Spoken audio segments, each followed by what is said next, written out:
Hey everybody, so today I am going to show you how to make some kale chips real quick. So I've already washed my kale and I left it out overnight to dry.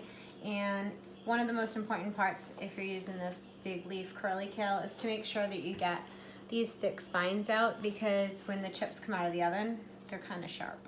So I kind of pull around them. It should be pretty quick to get it off. Like so, and then leave the extra piece up there. I like to it doesn't really matter what size because they're gonna shrivel up a little bit anyway. And then sometimes I'll actually just hold right over the center and then rip it off so that we don't get the bigger spines. I also like they make those organic boxes of greens, mixed greens, and they have a baby kale, an organic baby kale. They didn't have any yesterday.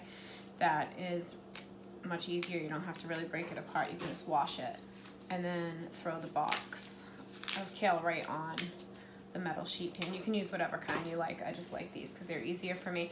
I cover mine super simple: olive oil, garlic powder, salt and pepper. I do use a light olive oil on this because the dark green extra virgin olive oil does not have a high smoking point.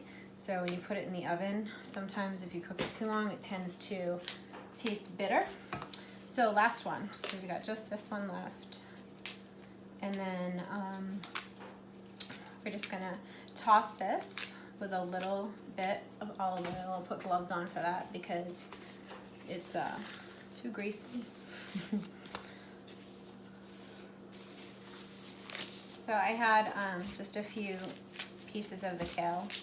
Not a ton. So this is enough for one person for a couple of days, but here's one of those that I was talking about with the big piece left. If I leave that on there, it'll be so sharp inside my mouth that I won't be able to eat the chips. So just kind of feel around. So a little bit of olive oil, depending on how many chips you have. So I don't know, maybe that was 3 tablespoons.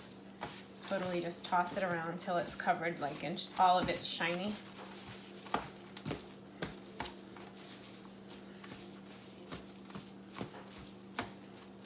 And this is such a good keto snack. When you're done taking it out of the oven, I actually throw a paper towel inside of either a Ziploc gallon bag or a reusable glass container.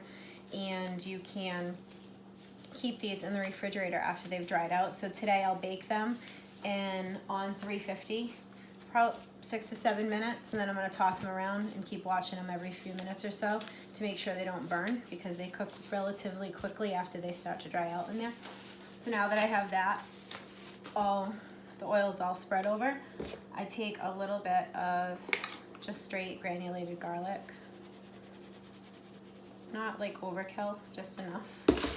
Good amount of salt, which is good for keto because you can't have enough pink salt in your life so you don't get keto flu in the beginning, right? But if you made, say, triple this batch, it would be enough to feed 2 people for probably a week for snacks for sure. There's just another big piece in here I wanted to pull off. So that's it. I'm gonna throw these just like that in the oven, like I said, 5 to 6 minutes on 350 after it's already at 350. And then toss them around and do another 5 minutes or so. Keep watching them. They'll definitely get super crispy like chips. Enjoy.